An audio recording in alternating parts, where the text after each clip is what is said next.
अब वर्धा और पुलगांव तक फैला लव जिहाद का जाल। हिंदू पहचान धारण कर हिंदू लड़कियों को फंसा रहे मुस्लिम युवक। सांसद अनिल बोंडे ने लगाया सनसनीखेज आरोप।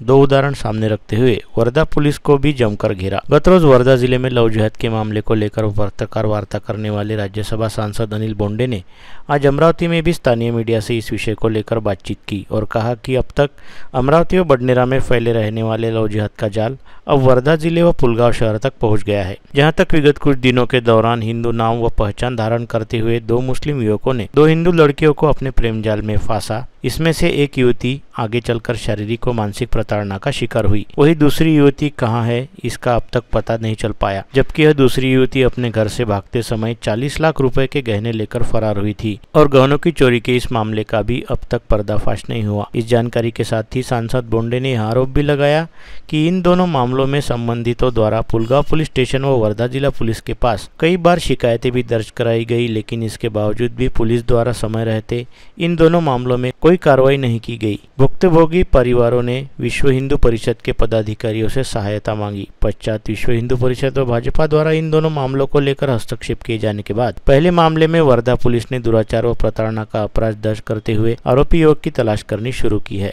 वही दूसरे मामले में अब कहीं जाकर कार्रवाई की जा रही है। इसके साथ ही सांसद बोंडे ने यह मांग भी उठाई कि शिकायत मिलने के बावजूद भी कोई कार्रवाई नहीं करने वाले पुलिस अधिकारियों के खिलाफ तुरंत निलंबन की कार्रवाई की जाए। वर्धा जिल्ह्यातल्या पुलगांव येथे दोन लव जिहादचे प्रकरण समोर आलेले आहे। एका प्रकरणामध्ये हा मुलगा जो आपल्याला दिसतो आहे की रुद्राक्षाची माळ घातली आहे, गंध लावलेला आहे, संपूर्ण हिंदू परिवेशात आहे। हा मुलगा स्वतः संचित आनंद अग्रवाल या नावाने त्या मुलीशी त्यांनी कोविडच्या काळामध्ये मैत्री केली। त्याच्यानंतर तिच्याशी संपर्क साधला। तिच्या घरी सगळे वृद्ध राहतात, तिच्या घरी तो राहायला लागला आणि मग कोविडच्या काळातच वर्धेला जाऊन एका मंदिरामध्ये त्यांनी एकमेकाच्या गळ्यात हार टाकले आणि सोबत राहायला लागला। पण 2-3 महिन्यानंतर तिला लक्षात आलं की हा मुस्लिम आहे, परंतु संबंध प्रस्थापित झालेले असल्यामुळे आणि हा ब्लॅकमेल नंतर त्यांनी ब्लॅकमेल करणं सुरू केलं, जीवे मारण्याची धमकी देणं सुरू केलं। त्याच्यामुळे ती त्याच्याबरोबर राहिली। परंतु 2 वर्षानंतर 2024 मध्ये त्यांनी दुसरं लग्न करतो आहे हे माहीत झाल्यानंतर त्या मुलीने पोलीस स्टेशनमध्ये रिपोर्ट दिला। त्यावेळेला तिला मारहाण करण्यात आली, त्याचाही रिपोर्ट देण्यात आला। अमरावतीला तिला त्या पोरांनी आणलं, अमरावतीला लॉजमध्ये ठेवलं, पुन्हा मारलं, त्याचा पण रिपोर्ट दिला, परंतु पोलिसांनी काही कारवाई केली नाही। आमच्याकडे हे प्रकरण विश्व हिंदू परिषदच्या काही कार्यकर्त्यांच्या माध्यमातून आल्यानंतर मी त्याची दखल घेतली आणि तिथे गेल्यानंतर या मुलांनी हिंदू म्हणून स्वतःला भासवून या मुलीला फसवलं, तिच्याशी लैंगिक संबंध प्रस्थापित केले, लग्न करण्याचं नाटक केलं आणि त्यामुळे याच्यावर 420 आणि 376 कलम दाखल करावं ही मागणी केली आणि त्या मुलाला ताबडतोब अटक करावी। आणि त्यासोबतच ज्या 2 पोलीस इन्स्पेक्टरनी, एक सोनोने म्हणून तिथला ठाणेदार आहे आणि दुसरा सोनपित्रे म्हणून तिथला इन्व्हेस्टिगेटिंग ऑफिसर आहे, यांना ताबडतोब निलंबित करण्यात यावं। कारण मिसिंग गर्लच्या ह्या तक्रारी घेत नाहीत, ते मुलींना त्रास देतात, कानाडोळा करतात, दुर्लक्ष करतात, अशी मागणी मी तिथे पत्रकार परिषद घेऊन केली। एसपी नूरुल हसन यांना मी भेटलो। एसपीनी आता मला फोन आला होता सकाळी 9 वाजता की एसपीने 376 कलम दाखल केलं, 420 कलम दाखल केलं आणि त्या पोराला अटकेची प्रक्रिया सुरू आहे, म्हणजे त्याचा शोध सुरू आहे, तो फरार झालेला आहे।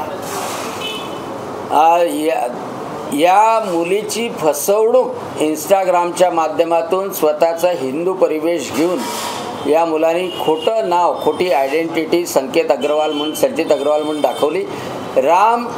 श्रीरामाच्या यात्रेमध्ये सुद्धा हा पूर्ण हिंदूचा परिवेश घालून त्या मुलीसोबत पूर्ण यात्रेमध्ये होता, त्याची साक्ष पुलगावचे सगळेजण देतात आहे। मी गृहमंत्र्यांना सुद्धा या गंभीर प्रकरणाबद्दल पत्र लिहिणार आहे आणि ज्या ज्या मुली मिसिंग होतात त्याची ताबडतोब पोलिसांनी दखल घेतली पाहिजे, सेन्सिटिव्हनेस वाढला पाहिजे आणि मुलींनाही सावध केलं पाहिजे, हे सुद्धा आम्ही प्रयत्न करणार आहे। दुसरी घटना तिथे घडली की एक अतिशय चांगल्या प्रथितयश कुटुंबामधल्या मुलीसोबत इंस्टाग्राम फेसबुकवरून सूरज देशमुख या नावाच्या आयडेंटिटीनी संपर्क करण्यात आला आणि संपर्क केल्यानंतर ती 18 वर्षाची पूर्ण झाल्यानंतर त्या मुली 18 वर्षाची पूर्ण व्हायच्या अगोदर तिच्याशी संबंध प्रस्थापित केले, लैंगिक संबंध त्यांचे झाले आणि 18 वर्षाची पूर्ण झाल्यानंतर तिला अमरावतीला आणून कोविडच्या काळामध्ये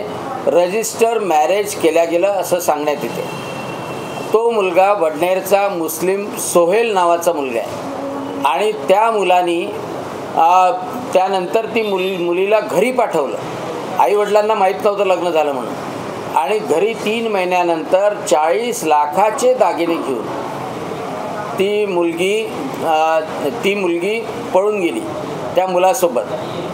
या 40 लाखाचे दागिने घेऊन पळून गेली याचा रिपोर्ट वारंवार पोलीस स्टेशनमध्ये दिला पुलगावच्या, परंतु तिथे तेव्हाचा तत्कालीन ठाणेदार शेळके यांनी तो रिपोर्ट घेतला नाही. शेवटी त्यांनी पोस्टाने रिपोर्ट पाठवला.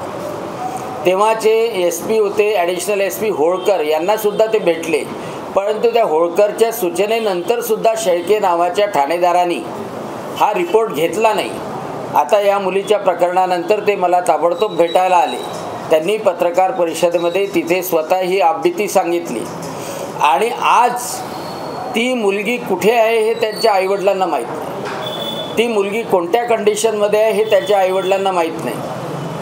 त्याच्या आईचे मुलीशी बोलणं होतं त्यावेळेला सुद्धा तिच्या बाजूला तो मुलगा उभा असतो असा यांना निश्चित संशय आहे आणि त्यामुळं त्या मुलीला तिथून सोडवून आणून स्वतंत्रपणे तिला विचारणं आवश्यक आहे आणि त्या मुलीला कोणता त्रास होत असेल.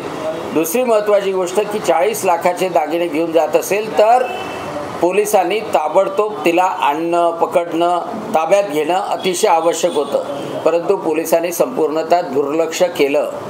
ह्या लवजिहादच्या घटना संपूर्णतः कट रचल्याप्रमाणे केल्या जात आहे. म्हणजे बडनेर अमरावतीचं लवजिहादचं जाळं ते पुलगावपर्यंत वर्धेपर्यंत पोचलेलं आहे आणि म्हणून याची दखल मुख्यमंत्री, उपमुख्यमंत्री दोन्ही, गृह खात्याचे डायरेक्टर जनरल आणि सर्व पोलीस यंत्रणेने घ्यावी यासाठी मी पत्रसुद्धा देतो आहे आणि या आपल्या माध्यमातून आवाहनसुद्धा करतो आहे.